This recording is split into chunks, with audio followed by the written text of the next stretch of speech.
The Sea Peoples were conjectured groups of seafaring raiders, usually thought to originate from either western Anatolia or southern Europe, specifically a region of the Aegean Sea. They are conjectured to have sailed around the eastern Mediterranean and invaded Anatolia, Syria, Canaan, Cyprus, and Egypt toward the end of the Bronze Age. French Egyptologist Emmanuel de Ruffey first used the term «peuples de la mer» in 1855 in a description of reliefs at Medinet Habu documenting year 8 of Ramesses III. The term Sea Peoples, and the accompanying migration theory, were subsequently popularized by Gaston Maspero, de Ruffey's successor at the Collège de France, in the late 19th century. The historical narrative is primarily drawn from 7 ancient Egyptian sources, and although in these inscriptions the designation of the sea appears in relation to only 3 groups of people, the term Sea Peoples is commonly used to refer to the following 9 peoples, in alphabetical order: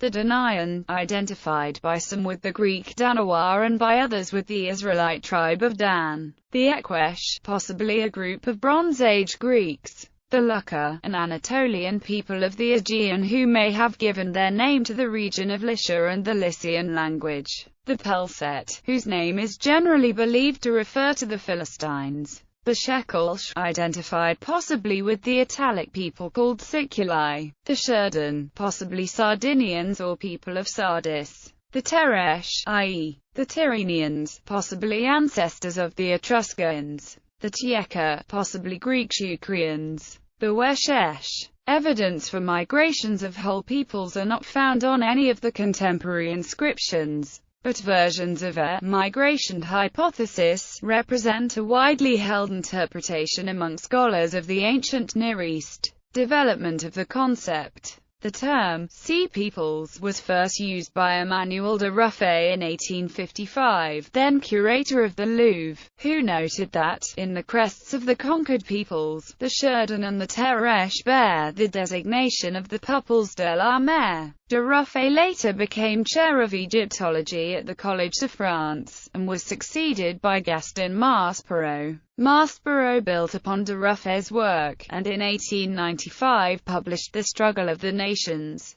in which he described the theory of the seaborne migrations in detail for a popular audience. The theory was taken up by other scholars such as Edouard Meyer, and became the generally accepted theory amongst Egyptologists and Orientalists. According to Robert Drews, Herodotus 1.94, about the Lydian origin of the Tyrrhenians, added significant credibility to this interpretation. Egyptian documentary records. There are 7 Egyptian sources which refer to more than one of the 9 peoples. c. 1275 BCE. Kadesh inscription. 3 peoples named. c. 1200 BCE. Great Karnak inscription. 5 peoples named. c. 1200 BCE. Attribution Stella. 4 peoples named. c. 1150 BCE. Medinet Habu. 7 peoples named. c. 1150 BCE. Papyrus Harris I. 5 peoples named. c. 1150 BCE. Rhetorical Stela to Ramesses III. Chapel c. Deir el Medina. 2 peoples named. c. 1000 BCE. Onomasticon of Amenepi. 5 peoples named. Other Egyptian sources refer to one of the individual groups without reference to any of the other groups. The Amarna letters, Paddy Izet statue refers to the Pelset, the Cairo column refers to the Shekelsh, the story of Wenamun refers to the Tieka, and 13 further Egyptian sources refer to the Sherdan. Early Amarna age the Lucca, as well as the Sherdan, also appear in the Amarna letters around the mid-14th century BCE. The letters at one point refer to a Sherdan man as an apparent renegade mercenary, and at another point to 3 Sherdan who are slain by an Egyptian overseer. The Danuna are mentioned in another letter, but only in a passing reference to the death of their king. The Lucca are being accused of attacking the Egyptians in conjunction with the Elashians, with the latter having stated that the Lucca were seizing their villages. reign of Ramesses II. Records or possible records of sea peoples generally or in particular date to two campaigns of Ramesses II, a pharaoh of the militant 19th dynasty. Operations in or near the Delta in year 2 of his reign and the major confrontation with the Hittite Empire and allies at the Battle of Kadesh in his year 5. The dates of this long-lived pharaoh's reign are not known for certain, but they must have comprised nearly all of the first half of the 13th century BCE. The event is recorded on Untitled Stella II, an inscription by Ramesses II on the stela from Tanis which recorded the Sheridan raiders' raid and subsequent capture, speaks of the continuous threat they posed to Egypt's Mediterranean coasts. The unruly Sheridan, whom no one had ever known how to combat, they came boldly sailing in their warships from the midst of the sea, none being able to withstand him. The Sheridan prisoners were subsequently incorporated into the Egyptian army for service on the Hittite frontier by Ramesses, and were involved as Egyptian soldiers in the Battle of Kadesh. Another stela usually cited in conjunction with this one is the Aswan Stella, which mentions the king's operations to defeat a number of peoples including those of the Great Green. It is plausible to assume that the Tanis and Aswan stelae refer to the same event, in which case they reinforce each other. The Battle of Kadesh was the outcome of a campaign against the Hittites and allies in the Levant in the pharaoh's year 5. The imminent collision of the Egyptian and Hittite empires became obvious to both, and they both prepared campaigns against the strategic midpoint of Kadesh for the next year. Ramesses divided his Egyptian forces, which were then ambushed piecemeal by the Hittite army and nearly defeated. However, some Egyptian forces made it through to Kadesh, and the arrival of the last of the Egyptians provided enough military cover to allow the pharaoh to escape and his army to withdraw in defeat, leaving Kadesh in Hittite hands. At home, Ramesses had his scribes formulate an official description, which has been called the Bulletin, because it was widely published by inscription. 10 copies survive today on the temples at Abydos, Karnak, Luxor and Abyssimbel, with reliefs depicting the battle.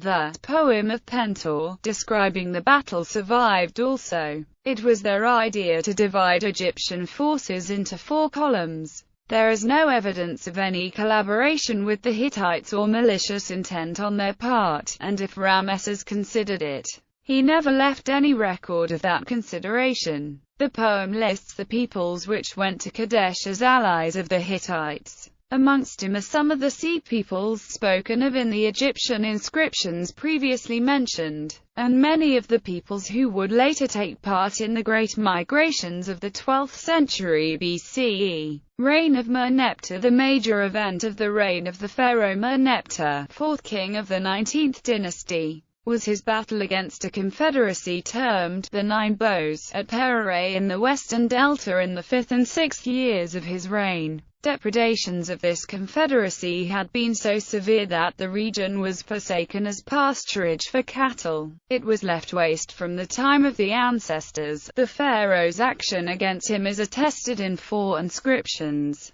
The Great Karnak inscription, describing the battle, the Cairo column and the Attribution Stella, both of which are shorter versions of the Great Karnak, and a stela found at Thebes, called variously the Hymn of Victory, the Merneptah Stella, or the Israel Stella. It describes the reign of peace resulting from the victory. The Nine Bows were acting under the leadership of the king of Libya and an associated near-concurrent revolt in Canaan involving Gaza, Ashkelon, Yenoim and the people of Israel. Exactly which peoples were consistently in the Nine Bows is not clear, but present at the battle were the Libyans, some neighboring Meshwesh, and possibly a separate revolt in the following year involving peoples from the eastern Mediterranean, including the Kheta, or Syrians, and for the first time in history, the Israelites. In addition to them, the first lines of the Karnak inscription include some sea peoples, which must have arrived in the western delta or from Cyrene by ship,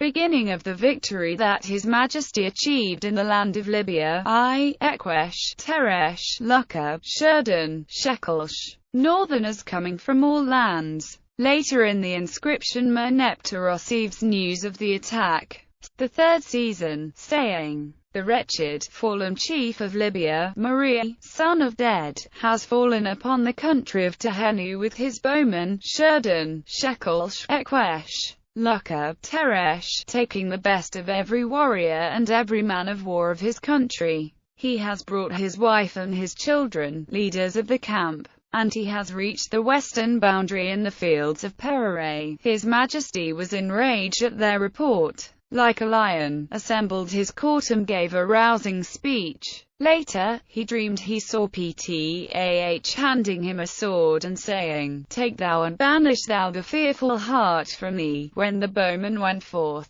says the inscription, "Ammon was with them as a shield. After 6 hours, the surviving 9 bows threw down their weapons, abandoned their baggage and dependents, and ran for their lives." Merneptah states that he defeated the invasion, killing 6,000 soldiers and taking 9,000 prisoners. To be sure of the numbers, among other things, he took the penises of all uncircumcised enemy dead and the hands of all the circumcised, from which history learns that the Ekwesh were circumcised, a fact causing some to doubt they were Greek. Reign of Ramesses III. Ramesses III, the second king of the Egyptian 20th dynasty, who reigned for most of the first half of the 12th century BCE, was forced to deal with a later wave of invasions of the Sea Peoples, the best recorded of these in his 8th year. The pharaoh records the Sea Peoples' activities in several long inscriptions from his Medinet Habu mortuary temple. The foreign countries made a conspiracy in their islands. All at once the lands were removed and scattered in the fray. No land could stand before their arms.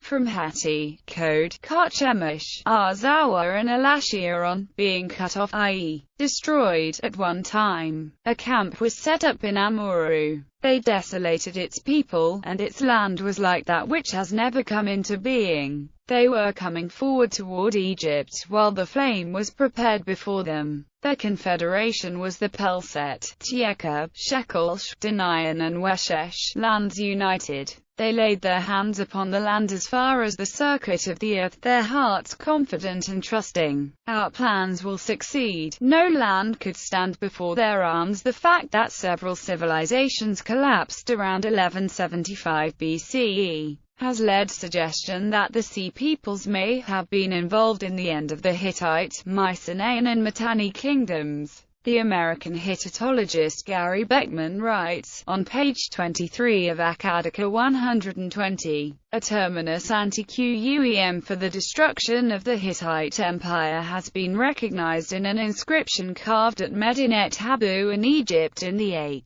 year of Ramesses III. This text narrates a contemporary great movement of peoples in the eastern Mediterranean, as a result of which the lands were removed and scattered to the fray. No land could stand before their arms, from Hatti, Code, Karchemish, Arzawa, Elashiron being cut off, i.e., cut down." Ramesses comments about the scale of the Sea Peoples' onslaught in the eastern Mediterranean are confirmed by the destruction of the states of Hatti, Ugarit, Ashkelon and Hazor around this time. As the Hittitologist Trevor Bryce observes, it should be stressed that the invasions were not merely military operations, but involved the movements of large populations, by land and sea, seeking new lands to settle. This situation is confirmed by the Medinet Habu temple reliefs of Ramesses III, which show that the Pelset and Chieka warriors who fought in the land battle against Ramesses III are accompanied in the reliefs by women and children loaded in ox carts. Checking the onslaught, the inscriptions of Ramesses III at his Medinet Habu mortuary temple in Thebes record 3 victorious campaigns against the Sea Peoples considered bona fide in years 5, 8 and 12, as well as 3 considered spurious, against the Nubians and Libyans in year 5 and the Libyans with Asiatics in year 11. During year 8 some Hittites were operating with the Sea Peoples. The inner west wall of the second court describes the invasion of year 5. Only the Pelset and Chieka are mentioned, but the list is lost in a lacuna. The attack was two-pronged, one by sea and one by land, that is, the Sea Peoples divided their forces. Ramesses was waiting in the Nile mouths and trapped the enemy fleet there. The land forces were defeated separately. The Sea Peoples did not learn any lessons from this defeat, as they repeated their mistake in Year 8 with a similar result. The campaign is recorded more extensively on the inner northwest panel of the First Court. It is possible, but not generally believed, that the dates are only those of the inscriptions and both refer to the same campaign. In Ramesses Year 8, the 9 bows appear again as a conspiracy in their isles. This time, they are revealed unquestionably as Sea Peoples. The Pelset, Tieka, Shekelsh, Danayan and Weshesh, which are classified as foreign countries in the inscription. They camped in Amor and sent a fleet to the Nile. The pharaoh was once more waiting for them. He had built a fleet especially for the occasion, hid it in the Nile mouths and posted coast watchers. The enemy fleet was ambushed there, their ships overturned, and the men dragged up on shore and executed ad hoc. The land army was also routed within Egyptian-controlled territory. Additional information is given in the relief on the outer side of the east wall. This land battle occurred in the vicinity of Jai against the northern countries. When it was over, several chiefs were captive, of Hatti, Amor and Shasu among the land peoples, and the Tieka, Shurdan of the sea, Teresh of the sea, and Pelset or Philistines. The campaign of Year 12 is attested by the Sudstla found on the south side of the temple. It mentions the Tieka, Pelset, Danayan, Aweshesh and Shekelsh. Papyrus Harrisai of the period, found behind the temple, suggests a wider campaign against the Sea Peoples but does not mention the date. In it, the persona of Ramses III says, "I slew the Danayan in their isles, and burned the Tieka and Pelset," implying a maritime raid of his own. He also captured some Shurdan and Weshesh of the sea, and settled them in Egypt, as he is called the ruler of 9 bows. In the relief of the east side, these events probably happened in Year 8, i.e., the pharaoh would have used the victorious fleet for some punitive expeditions elsewhere in the Mediterranean. Truda and Moshe Dothan suggest that the later Philistine settlements in the Levant were unoccupied for nearly 30 years between the destruction and resettlement by the Philistines, whose Heladich Iicb pottery also shows Egyptian influences. The onomasticon of Merneptah, or Amenemipet, gives a slight credence to the idea that the Ramesside kings settled the Sea Peoples in Canaan, dated to about 1100 BCE, at the end of the 21st dynasty. This document simply lists names. After 6 place names, 4 of which were in Philistia, the scribe lists the Shurdan, the Tieka and the Pelset, who might be presumed to occupy those cities. The story of Wenamun on a papyrus of the same cache also places the Tieka in Dor at that time. The fact that the biblical maritime tribe of Dan was initially located between the Philistines and the Tieka has prompted some to suggest that they may originally have been Danayan. Shurdan seem to have been settled around Megiddo and in the Jordan Valley, and Weshwesh may have been settled further north. Survivors: a few states, such as Byblos and Sidon, survived the Sea Peoples' migrations. Despite Ramesses III's pessimism, Karchemish also survived the Sea Peoples' onslaught. King Kusi, Teshub I, who was the son of Talmi Teshub, a direct contemporary of the last ruling Hittite king, Sapaluliuma II, is attested in power there. Kusi-Teshup and his successors ruled a mini-empire from Karchemish which stretched from Southeast Asia Minor, North Syria, to the west bend of the Euphrates, from c. 1175 BCE to 990 BCE.